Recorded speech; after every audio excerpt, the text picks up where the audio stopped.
Acara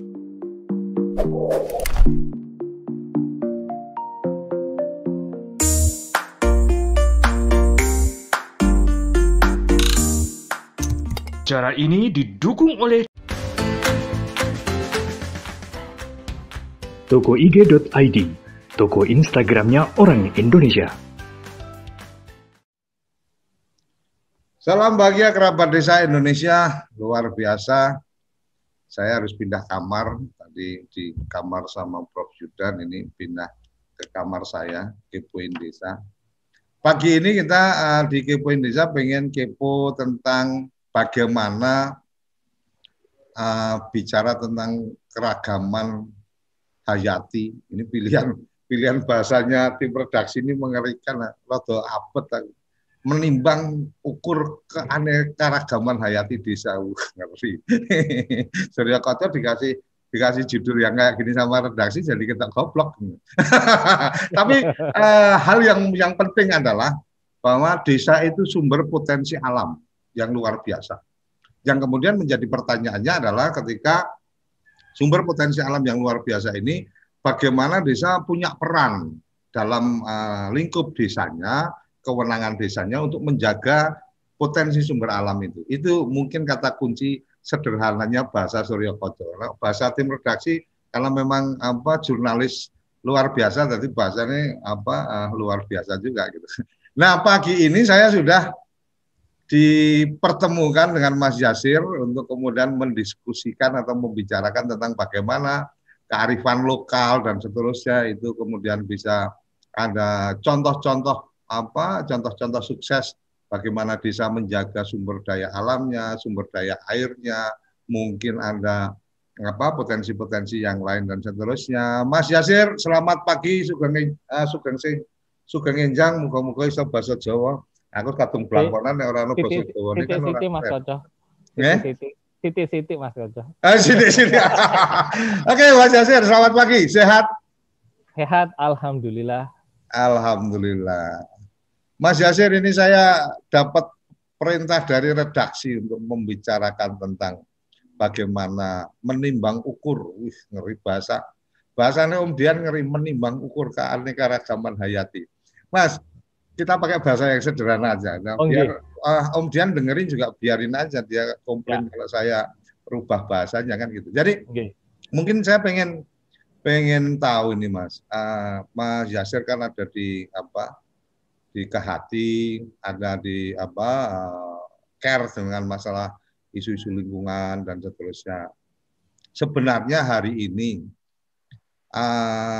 permasalahan lingkungan kita ini sebenarnya memang ada masalah di masyarakatnya atau ada masalah di elitnya. Artinya kalau kita ngomong desa kan ada masyarakatnya, ada juga elit desanya gitu kan. Di tingkat negara juga ada elitnya, ada masyarakatnya. Sebenarnya problemnya atau tantangannya ada di mana, Mas? Yang paling besar?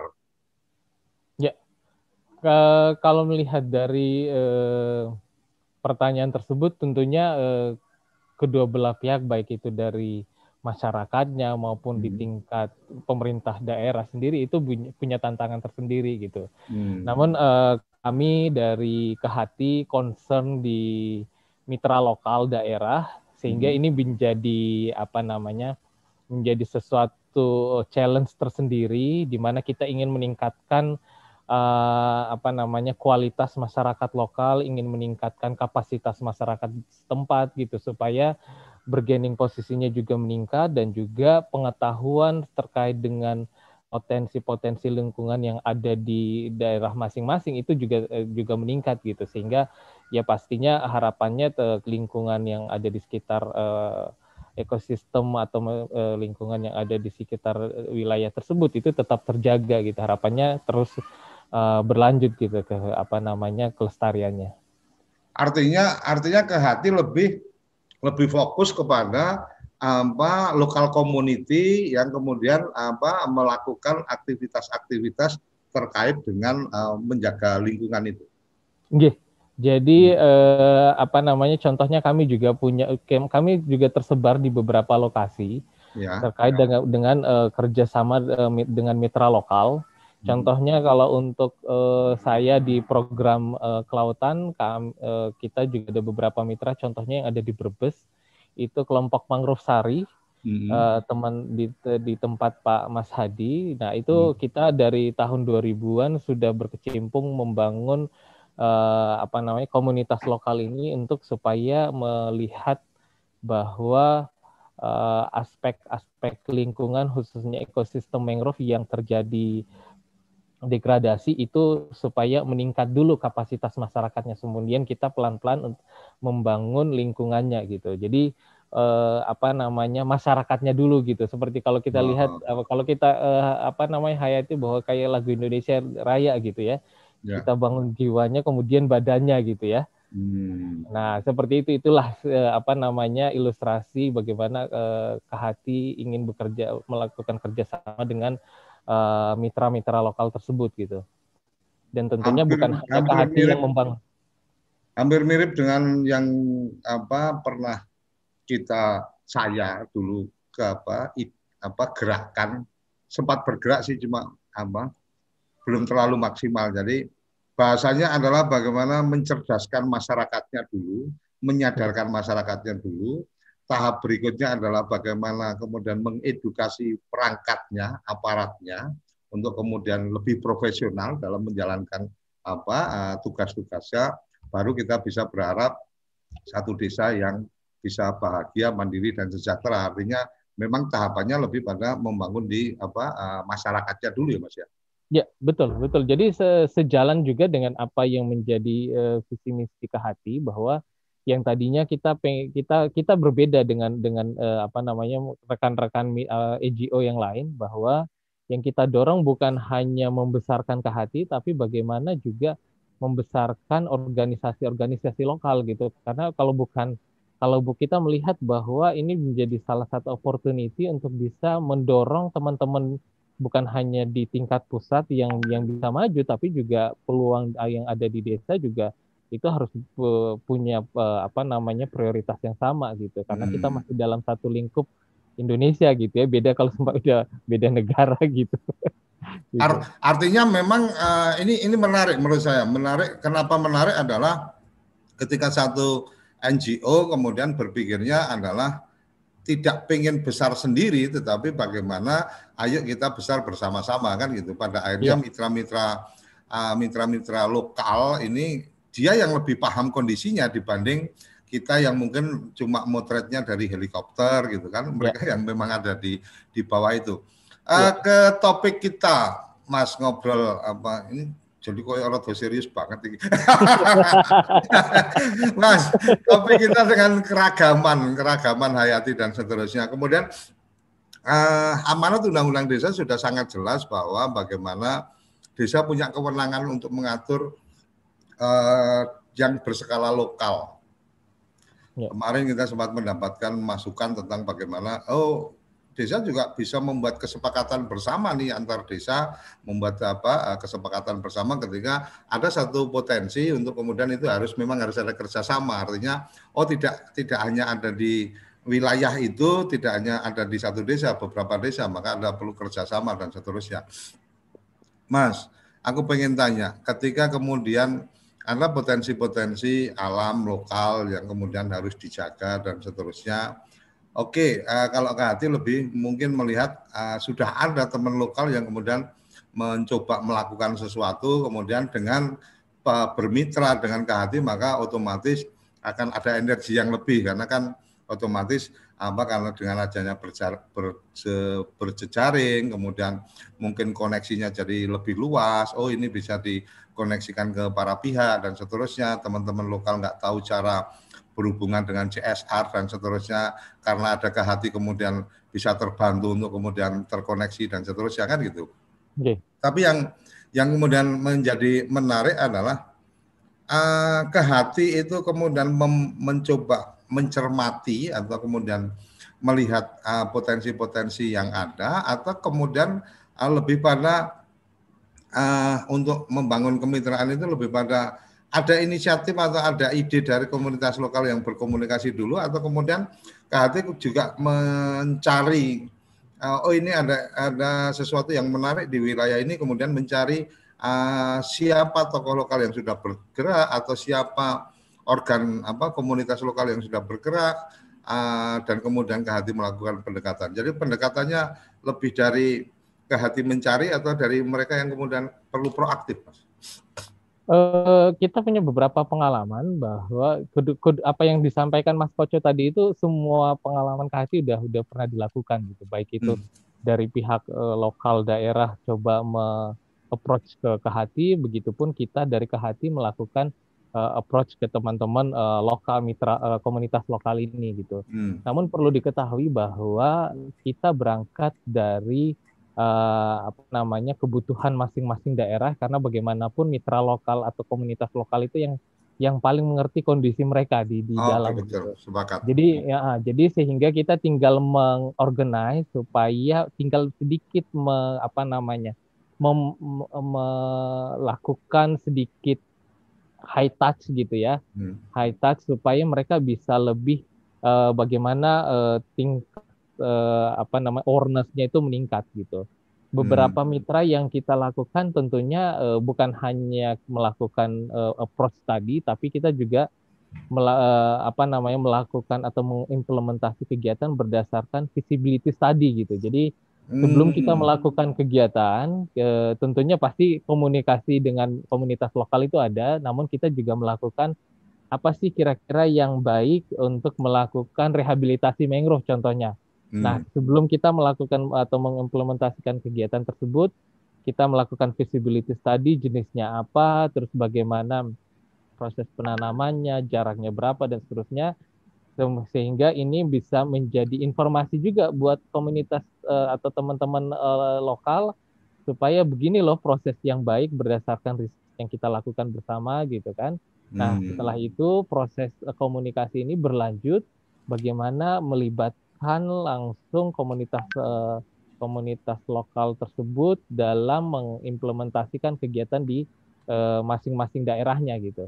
Kita hanya tinggal memandu teman-teman ini proses penanaman yang baik atau proses rehabilitasi yang baik, sehingga kita melakukan juga peningkatan kapasitas buat para mitra lokal ini atau komunitas lokal, di mana juga kita lihat ada peran perempuan atau peran wanita dan juga anak-anak yang juga ternyata kita lihat bahwa itu mereka juga berkontribusi besar terhadap komunitas lokal ini gitu. Bagaimanapun peran wanita dalam hal mengorganisasi keluarga atau mengorganisasi rumah tangga itu juga penting gitu. Itu untuk bisa meningkatkan pendapatan keluarganya gitu. Artinya memang ini kemudian ke hati mengambil posisi untuk kemudian menjadi pendamping, untuk kemudian menjadi bagian yang menguatkan dari organisasi-organisasi di tingkat lokal ya Mas ya. Betul sekali. Jadi seperti itu. Ada batas waktunya nggak nih? Artinya gini, ibarat kata kalau saya membayangkan ketika bicara sebagai pendamping atau kemudian empowering dari community itu, saya ibaratkan dia babysitter nih.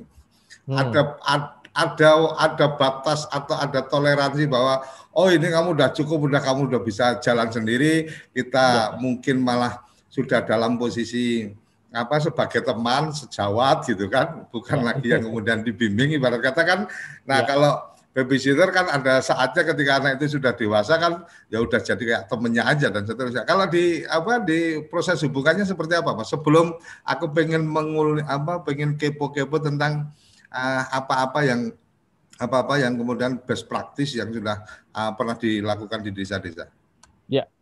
Jadi memang kita punya batas waktu gitu ya, kayak tadi babysitter gitu, kita anggap ketika umur 3 tahun si anak ini udah bisa mulai 2 tahun udah mulai pelan-pelan merangkak gitu ya, kemudian akhirnya bisa jalan sendiri gitu. Jadi sama juga yang dilakukan oleh teman-teman KHT bahwa kita melihat kerjasama ini pendampingannya biasanya kita melihat untuk rehabilitasi mangrove ini, contoh yang akan kita lakukan ke depan itu sekitar 3-4 tahun gitu.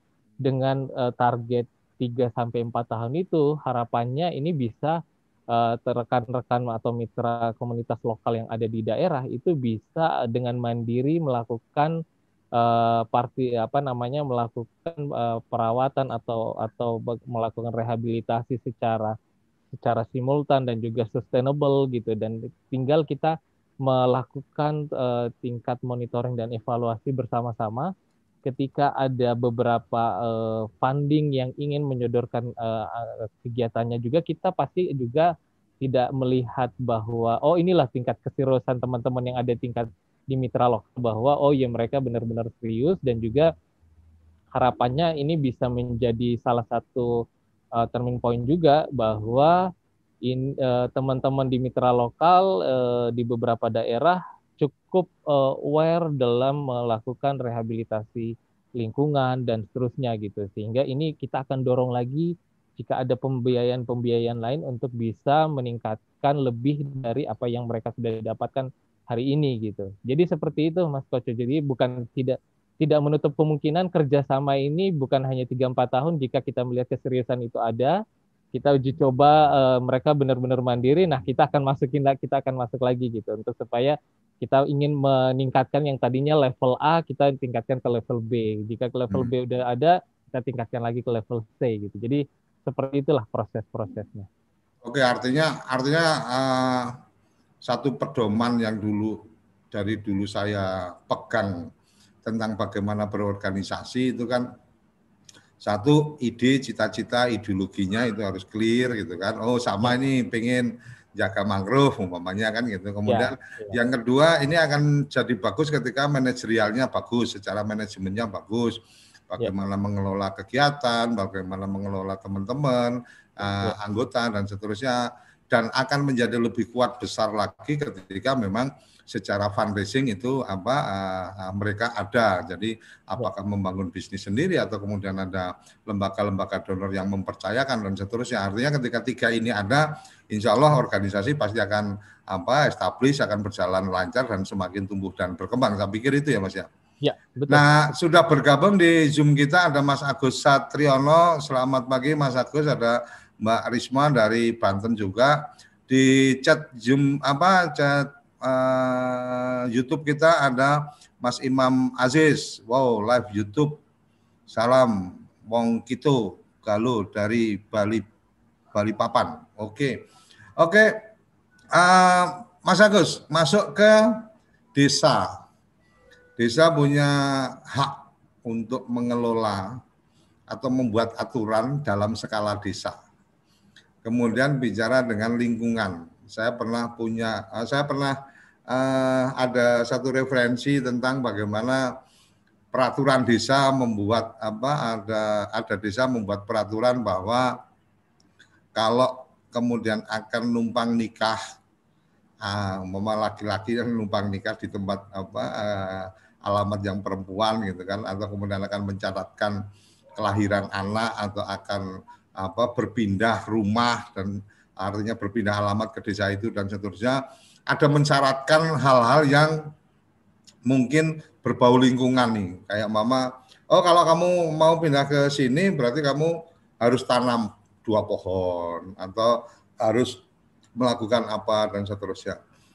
Ada pengalaman seperti itu yang dari mitra-mitra mitra lokal Kehati yang bisa di-share Mas, dan kemudian dalam proses pendampingan itu tahapan prosesnya seperti apa untuk kemudian sampai ke situ, karena kan tidak gampang ya meyakinkan pemerintah desa untuk kemudian yuk bikin yang kayak gini dan seterusnya. Ya, silakan Mas. Kehati ada beberapa pengalaman, contohnya yang kita pernah lakukan bareng-bareng di Majene, Kabupaten Majene, Sulawesi Barat. Itu ya tadi mereka ketika mau melangsungkan pernikahan, si calon pengantin ini salah satu syarat yang dilakukan di tingkat KUA, di tingkat KUA desa itu mewajibkan untuk melakukan penanaman mangrove gitu. Ini yang menjadi salah satu ketertarikan tersendiri bahwa komunitas lokal ini juga menjalin kerjasama bukan hanya di tingkat desa juga, tapi di tingkat ini ya KUA gitu, atau teman-teman komunitas lokal kerjasama dengan mitra lain gitu, yang dimana ya itu salah satunya melakukan penanaman mangrove ketika ingin menikah. Dan juga ada juga hal menarik juga Itu di sorry Mas, yang itu tadi kerjasamanya dengan Pemdes, artinya pemerintah desa kemudian mengarah kepada membuat peraturan itu, kemudian didukung oleh kantor catatan urusan agama juga.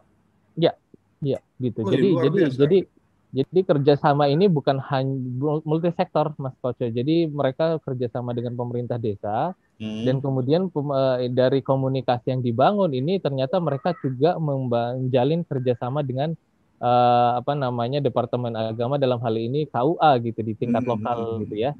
Jadi salah satu persyaratan ketika mereka mengajukan permintaan untuk menikah, salah satu poin yang dimasukkan dalam salah satu syarat pernikahan itu adalah melakukan penanaman mangrove untuk sepasang calon pasang suami istri ini gitu. Itu menjadi salah satu ketertarikan tersendiri bagaimana mereka juga membangun kerjasama ini bukan hanya di satu sektor, yaitu pemerintah desa, tapi juga mereka mulai membangun atau meningkatkan kerjasamanya dengan pihak lain gitu. Itu menjadi salah satu catatan penting.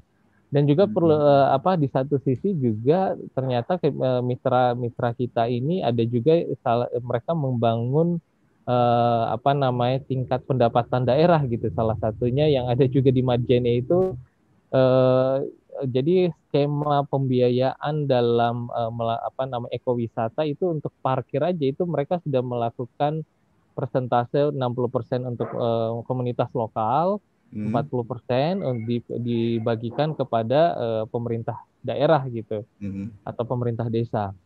Nah, ini menjadi sangat menarik, sehingga ini menjadi concern pemerintah daerah juga bahwa komunitas lokal ini mereka benar-benar serius ke kerjasamanya, karena mereka juga bukan hanya berkontribusi buat lingkungan, tapi juga berkontribusi juga buat daerahnya masing-masing gitu. Itu yang menjadi catatan penting. Nah, di daerah lain ini yang kita ingin lagi bangun bersama, bahwa seperti contohnya, nah mungkin yang hadir ini Mbak Risna di DKP Banten, ini kita pengen melihat. Boleh nanti ikut berbagi cerita. Ya, kita ingin melihat kerjasama ke depan untuk bisa meningkatkan proses-proses ini, yang apa yang sudah kita lakukan di Kahati, kita pengen bawa lagi ke teman-teman di Banten gitu. Nah, kalau kita lihat di semakin ke timur ini beberapa aktivitas lain juga sudah terrecognize gitu. Jadi ada beberapa hal yang menjadi peraturan desa itu harus dilakukan gitu. Contohnya ada beberapa aktivitas ketika mereka melakukan buang sampah di daerah-daerah yang sudah dilakukan rehabilitasi, itu ada punishment-nya juga gitu. Jadi membuat aturan untuk ada punishment.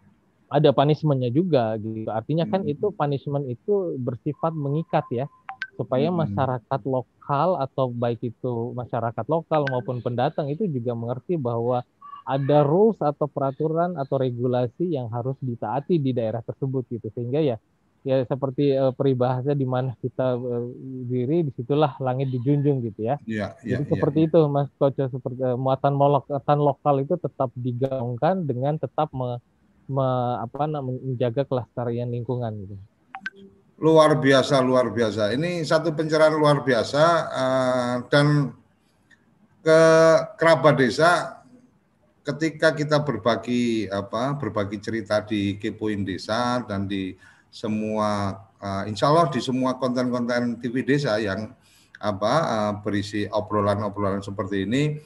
Selain nanti bisa diikuti kembali di channel YouTube kita, channelvideo.com juga, itu kita juga akan melakukan convert data menjadi podcast, dan bisa diikutin di podcastnya. Jadi kalau sambil perjalanan bisa ngikutin, obrolan sama Mas Yasir ini ngobrolin apa dan seterusnya. Insya Allah di podcast ada TV Desa di situ, tinggal dicari aja seri acara apa, kemudian yang sedang membicarakan apa dan seterusnya.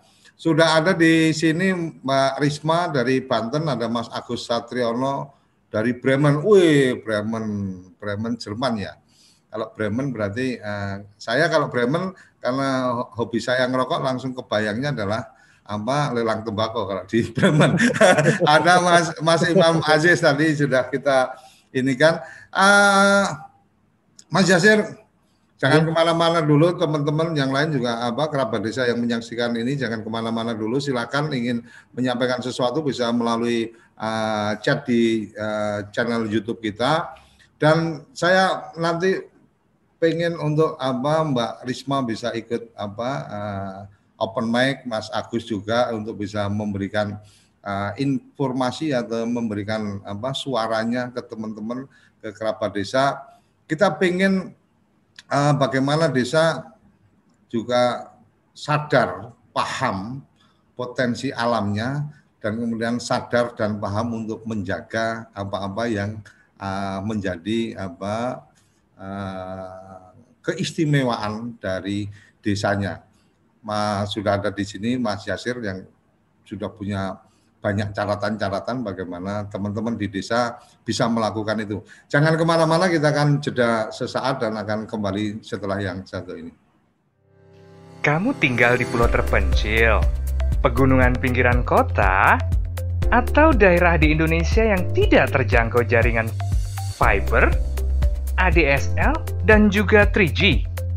Internetan dengan cepat pasti cuma akan menjadi mimpi. Mau pakai tol langit, pakai Desa Wifi, kunjungi www.desawifi.id.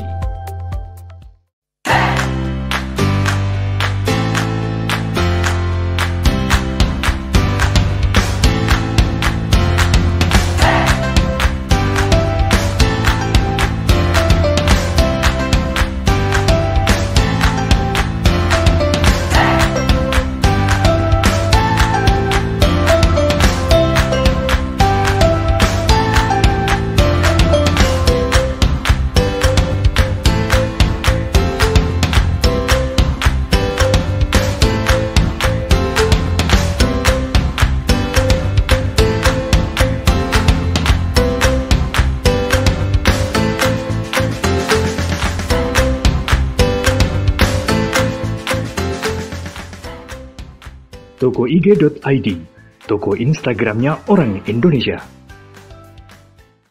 Ayo, kandidat kepala daerah, manfaatkan kesempatan ini. TV Desa mengundang Anda bicara desa.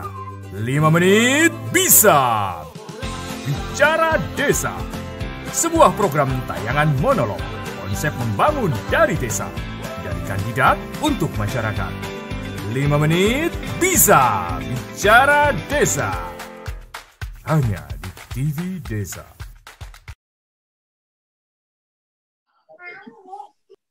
Oke, kembali ke Kepoin Desa. Ini sudah bergabung Mbak Risma dari DKP Banten. Selamat pagi Mbak Risma. Pagi Pak. Kalau Banten aku bahasa Jawa bisa roaming nanti. Sugeng Injang Mbak. karena beban belangkon kadang-kadang saya harus tetap ada bahasa Jawanya dikit-dikit. Enggak apa-apa. Orang Jawa juga kok. Oh gitu ya. Oke, luar biasa. Mbak Risma tadi Mas Yasir udah cerita nih, ada beberapa nanti ada beberapa hal tentang bagaimana kemudian teman-teman KHT melakukan kemitraan dengan komunitas-komunitas lokal, dan KHT memang lebih fokus ke urusan lingkungan hidup dan seterusnya.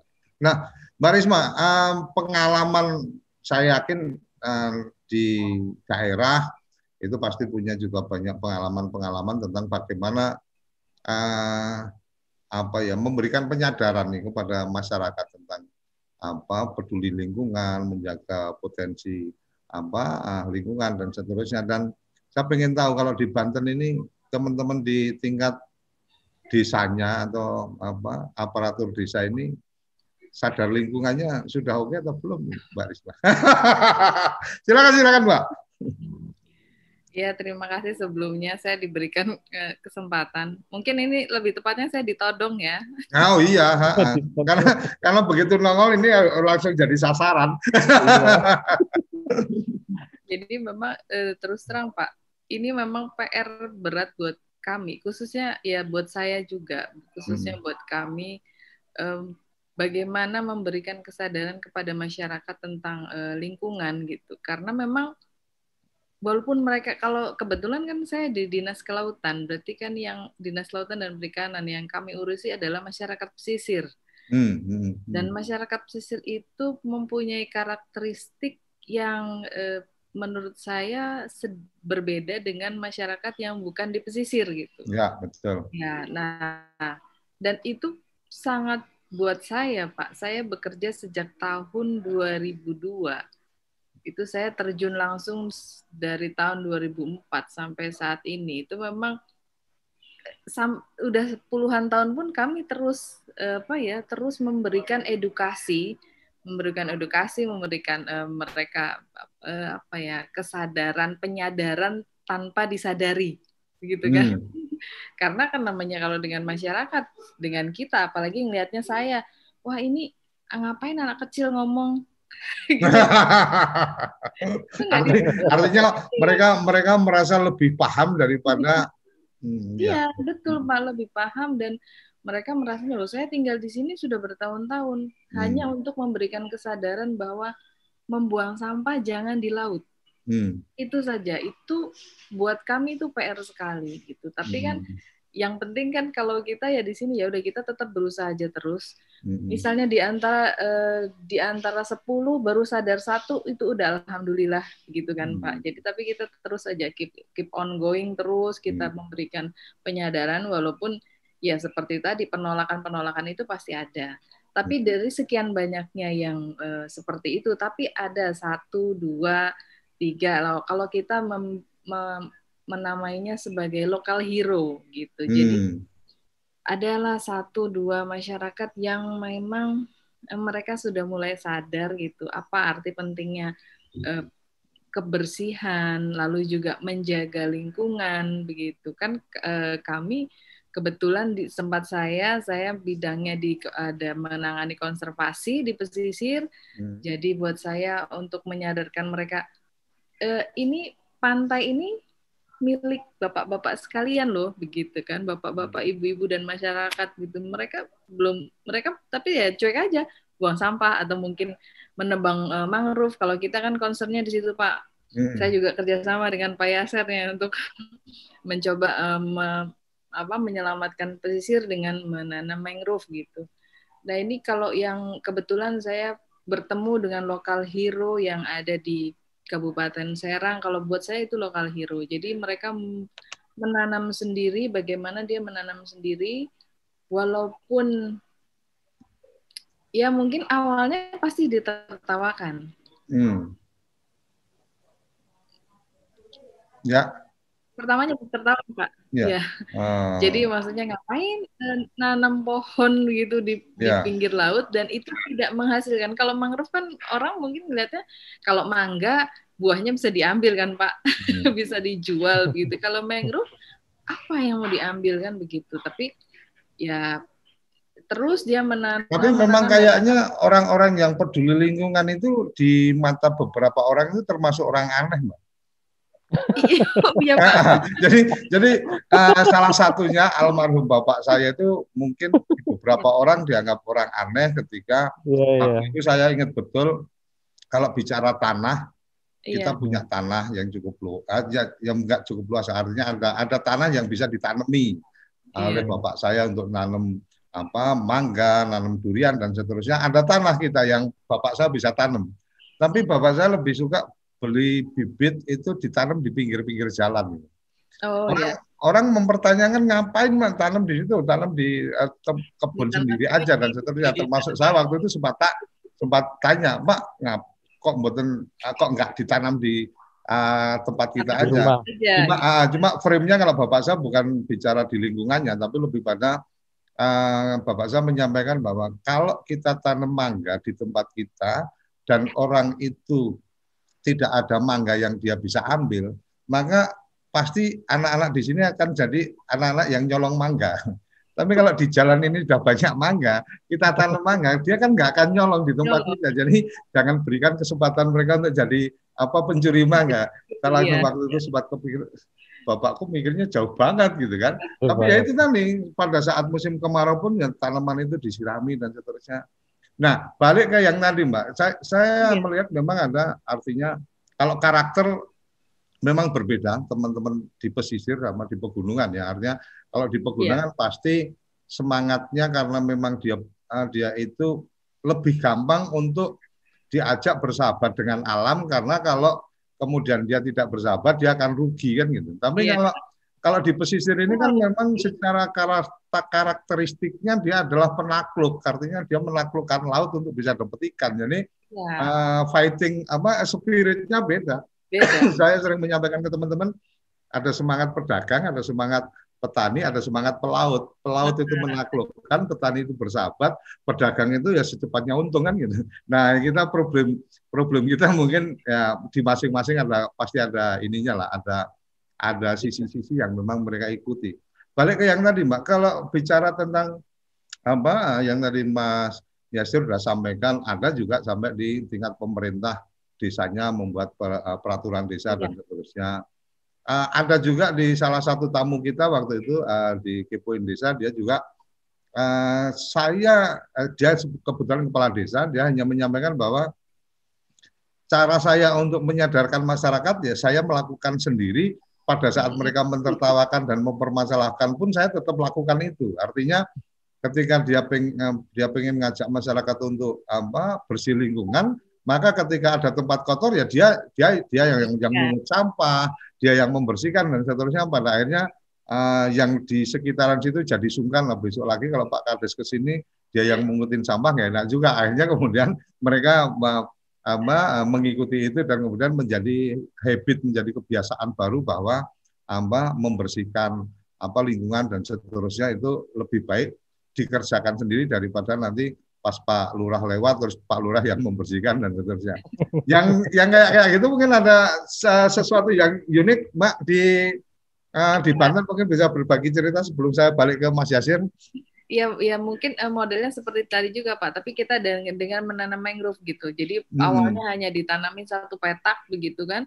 Terus ternyata makin ke sini itu yang mangrove itu menjadi tempat wisata Pak akhirnya. Gitu kan, itu dengan swadaya mereka sendiri. Kita juga dari dinas akhirnya membantu, walaupun kita nggak bisa banyak juga membantu karena keterbatasan anggaran. Tapi akhirnya sekarang menjadi tempat wisata, dan akhirnya juga teman-teman dari desa, teman-teman penduduk kelompok begitu ya, ikut berlomba-lomba saat ini, ikut berlomba-lomba juga menanam mangrove di pesisir begitu, karena dari desanya juga sudah mendukung kegiatan yang awalnya ditertawakan itu sekarang menjadi tempat wisata dan menghasilkan uang begitu kan Pak ya. Jadi bisa meningkatkan artinya endingnya memang tetap harus mengarah kepada ekonomis Mbak ya. Iya, menjadi ekonomis, dan itu dituangkan juga di Perdes bahwa sebagian uangnya masuk desa, sebagian juga untuk tetap balik lagi ke lingkungan dan juga untuk si kelompok ini gitu yang sudah bersusah payah gitu ya menjadi orang aneh. Oke. Terima kasih Mbak Arisna udah berkenan ini ditodong langsung gara-gara nongol langsung di. Terima kasih Mbak Arisna ya. Kembali ke Mas Yasir. Mas Yasir ini. Terima kasih Mbak Arisna. Ya, luar biasa tadi informasi dari Mbak Arisna. Memang sepertinya harus jadi orang aneh untuk membuat sesuatu.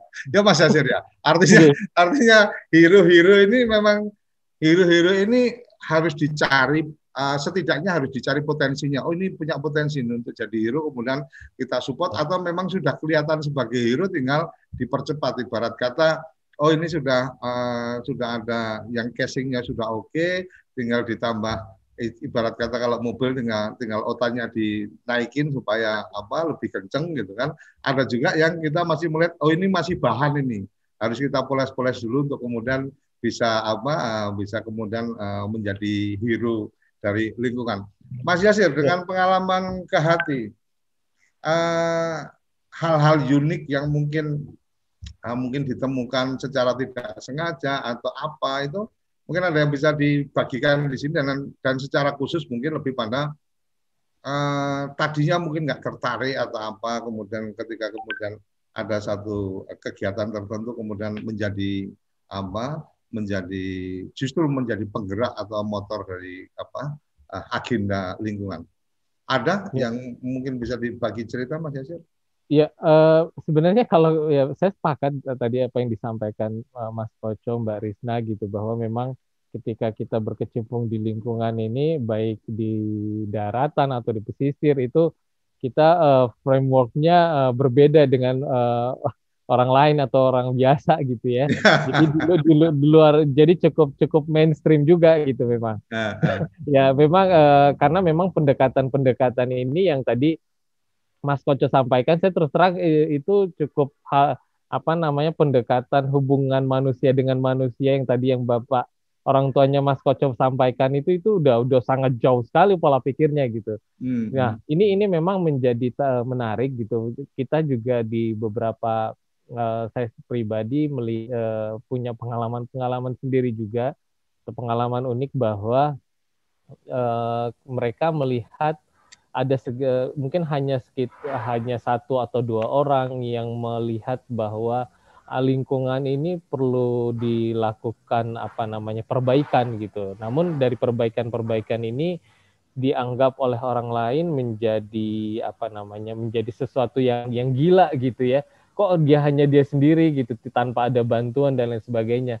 Nah, beberapa mitra memang kita sampaikan bahwa mereka awalnya berdiri sendiri gitu. Mereka contohnya yang ada di Ujung Jaya, mereka di Ujung Kulon tempatnya Mbak Risna ini mereka menggerakkan kelompok-kelompok ini berdasarkan partisipasi masyarakat. Yang tadinya mereka Pak Yaya contohnya itu sendiri melakukan rehabilitasi, kemudian apa yang dilakukan Pak Yaya ini ternyata menjadi contoh bahwa ekosistem mangrove itu penting gitu. Nah, ketika ada bencana tsunami 2018 di Provinsi Banten, ternyata mereka mulai tergerak bahwa ternyata provinsi ekosistem mangrove ini membantu dalam memitigasi bencana khususnya tsunami kemarin, dan ini menjadi kesadaran masyarakat di tingkat desa untuk bisa melakukan rehabilitasi bareng gitu. Jadi yang tadinya hanya satu dua orang melakukan penanaman, dan kemudian ternyata bencana itu membawa hikmah gitu, Mas Koco gitu ya. Jadi ternyata bencana bukan hanya sama kayak pandemi ini ya. Gara-gara pandemi ini akhirnya kita kemudian lebih merasa bahwa komunikasi menggunakan virtual pun itu sebenarnya sudah cukup, tidak harus sowan, tidak harus nungguin dan seterusnya. Dari sisi waktu juga lebih efektif gitu ya. Kita bisa dalam sehari bisa melakukan meeting beberapa kali gitu ya, walaupun kalau seumpamanya kondisi realnya mungkin hanya satu hari satu kali atau satu hari dua kali gitu. Nah, ternyata ya itu bencana membawa berkah ketika teman-teman yang ada di Provinsi Banten mengalaminya gitu, dan salah satu penggiat lokal mangrove yang ada di Ujung Kulon itu merasakan langsung dan langsung berlindung di ekosistem mangrove, dan alhamdulillah sampai sekitar 1 harian lebih, hampir 2 hari di mangrove baru mereka bisa keluar gitu. Nah, dari pengalaman ini diceritakanlah ke teman-temannya, diceritakanlah ke keluarganya bahwa peran dari mangrove ini sangat penting gitu, sehingga saat ini mereka sudah mulai melakukan atau berbondong-bondong untuk melakukan rehabilitasi mangrove. Nah, menariknya juga ternyata pengalaman-pengalaman unik ini ada juga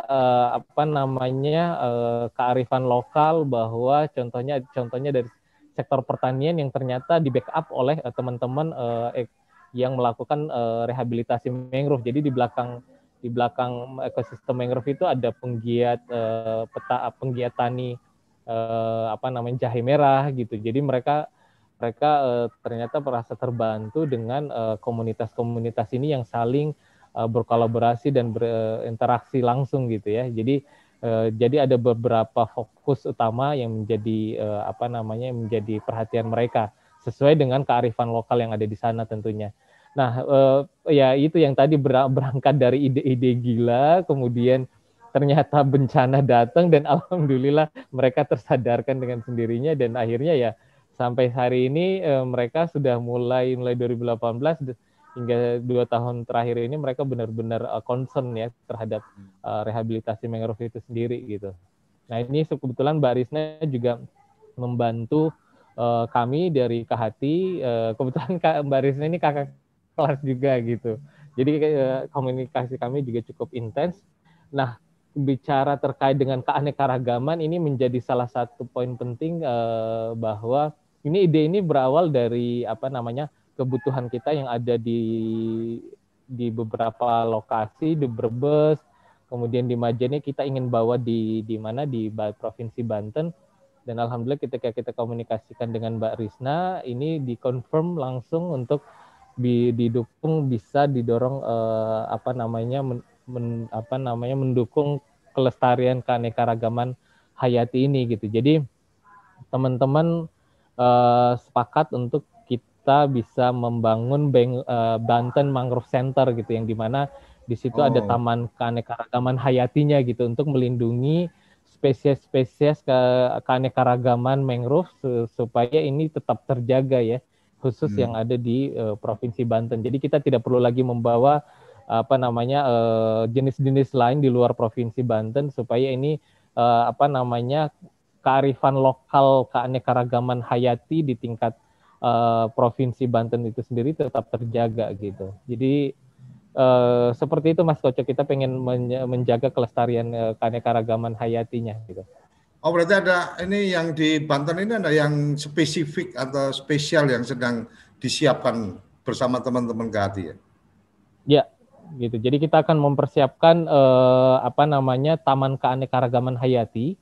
Yang dimana ini di dalam taman ini ada beberapa jenis spesies mangrove yang akan kita adopsi dan tentunya jenis-jenis mangrove lokal yang ada di Provinsi Banten kita akan coba masukkan ke dalam taman ini supaya ini menjadi informasi atau edukasi buat masyarakat lokal, buat para siswa atau mahasiswa ataupun buat para peneliti dan juga buat pemerintah daerah dalam mempersiapkan policy-policy berikutnya gitu. Jadi ini sebenarnya bagian dari advokasi kita untuk tetap melestarikan lingkungan dengan mempertahankan keanekaragaman hayati ini gitu.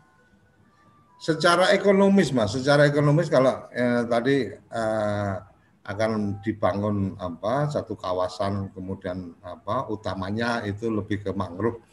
Secara ekonomis apakah bicara tentang mangrove ini ya, secara khusus, apakah secara ekonomis memang mangrove ini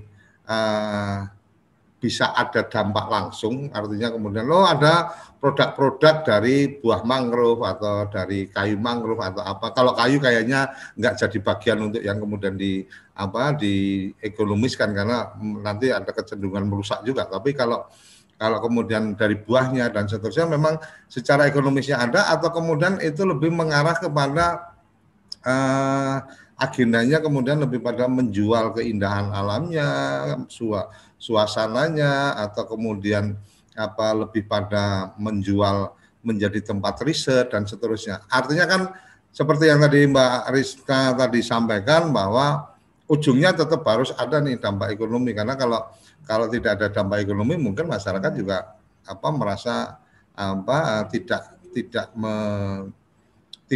tidak akan incas. Ibarat kata do something itu pasti ada harapan. Ketika kemudian mungkin tidak ada harapan ekonomi ya ada harapan surga, itu kan cerita yang lain. Artinya melakukan sesuatu pasti harus punya pengharapan kan gitu. Jangan juga kita terlalu sombong gitu kan, melebihi Tuhan gitu kan. Orang Tuhan menciptakan manusia pun juga ada harapan untuk kemudian manusia menjaga bumi kan gitu Mas. Nah, kita melakukan sesuatu tanpa harapan kan kayaknya malah nanti terlalu sombong kita nanti. Kira-kira Mas, dari mangrove ini potensi-potensi apa yang kemudian bisa dimanfaatkan atau didapatkan dari para pelakunya, Mas?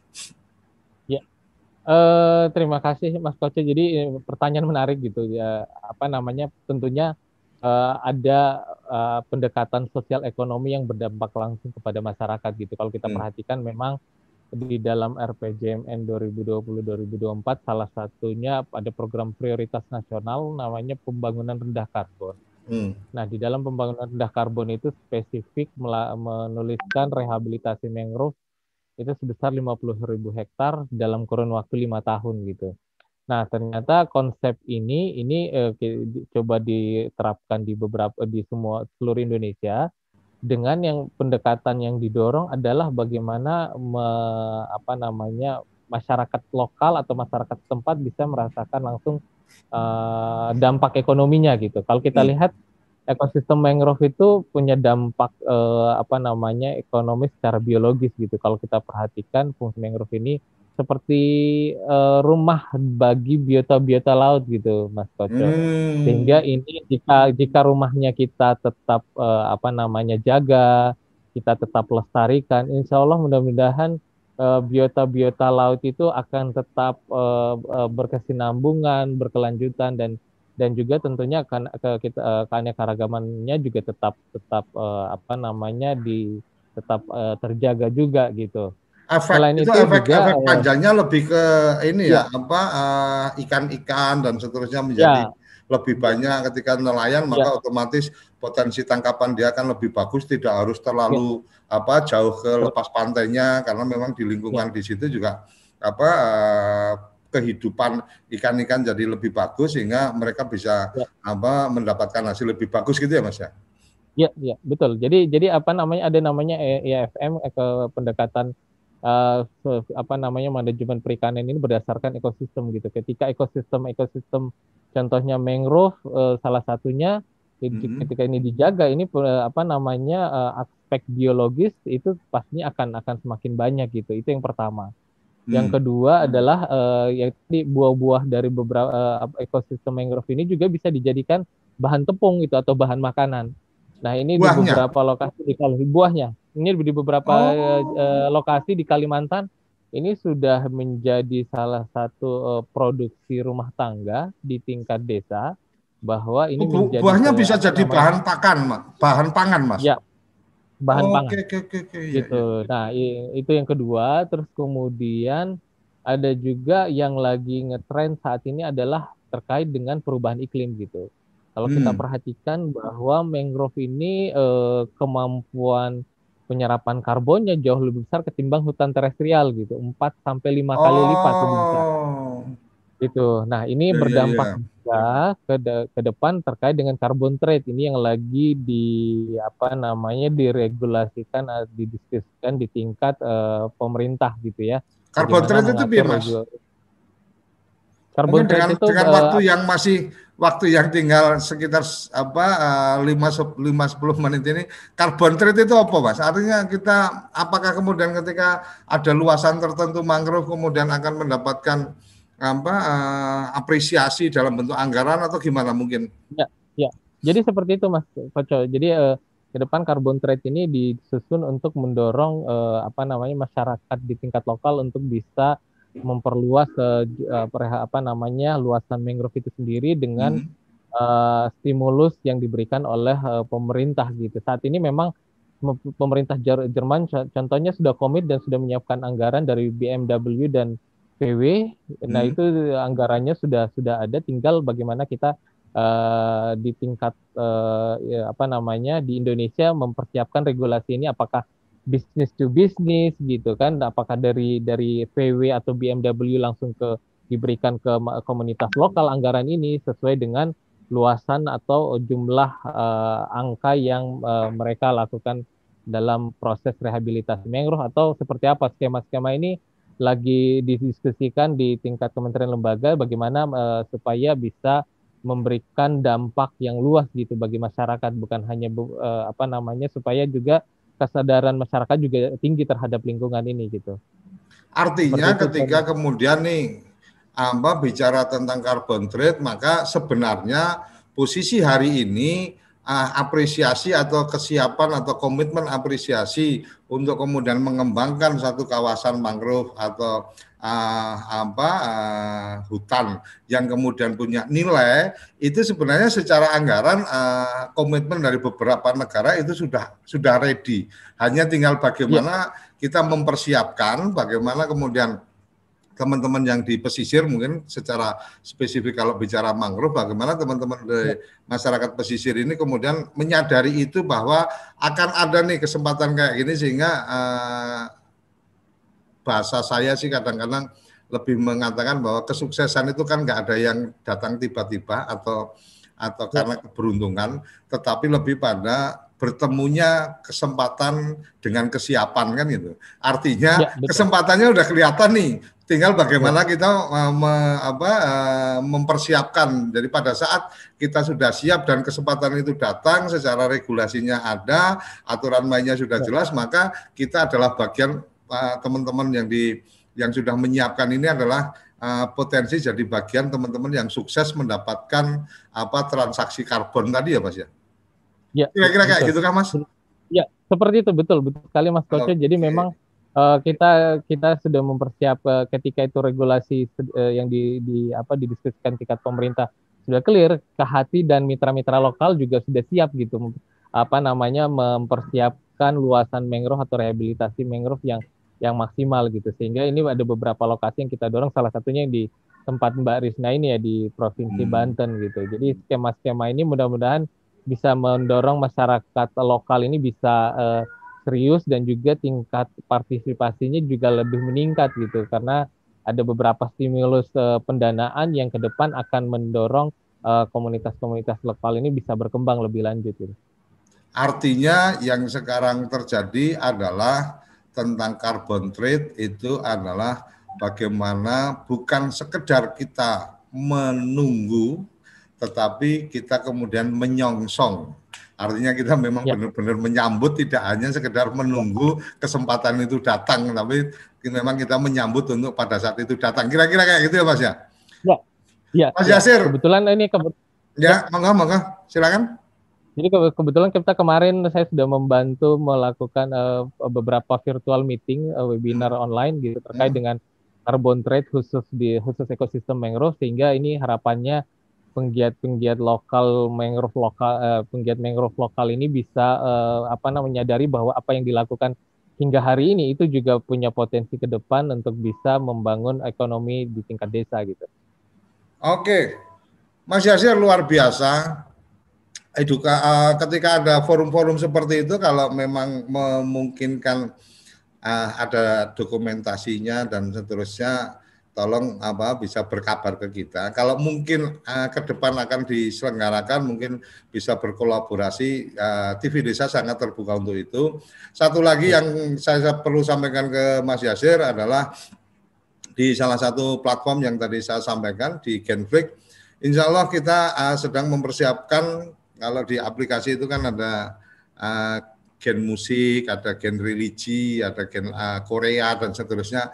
Alhamdulillah kemarin saya sempat berkomunikasi dan bisa meyakinkan bahwa perlu ada gen desa di situ. Jadi di platform aplikasi nanti ada, insya Allah akan ada gen desa yang isinya adalah informasi edukasi tentang pedesaan, dan film-film tentang pedesaan akan ada di situ. Jadi mungkin orang yang kemudian care dengan desa akan menjadi lebih gampang mencarinya, tidak perlu searching karena sudah ada satu platform yang kemudian ada satu kantong tersendiri bicara tentang desa. Mungkin itu juga bisa dimanfaatkan dengan baik oleh teman-teman Kehati yang care dengan lingkungan, konten-kontennya bisa ditaruh di situ, dan bisa juga kalau memang Kehati sepakat, kita bisa siapkan slot khusus cerita Kehati, berbagi cerita dengan mitra-mitra lokal yang inspiratif untuk kita bisa share ke kerabat desa yang setia mengikuti acara-acara kita.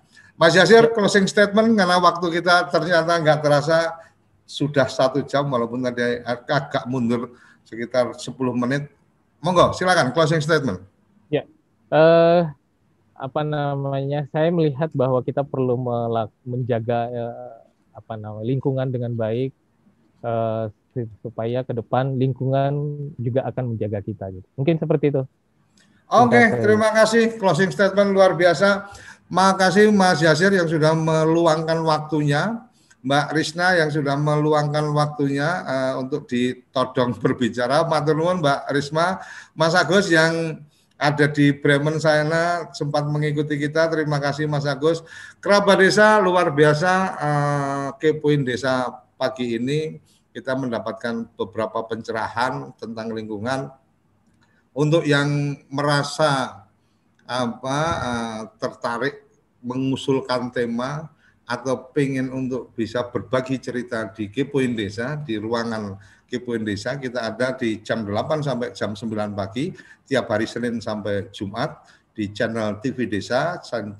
Siaran satelit kita ada di di Nusantara 1 dan Merah Putih. Kita juga bisa disaksikan di platform aplikasi Genflix dan Google. Kita juga live langsung di siaran channel YouTube TV Desa. Sampai di sini Kepoin Desa pagi ini. Terima kasih Mas Yasir, terima kasih Kak Hati, terima kasih Mbak Risna. Sampai jumpa di episode selanjutnya dalam sebuah semangat memuliakan desa-desa di Indonesia di acara Kepoin Desa. Salam bahagia kerabat desa Indonesia. Terima kasih.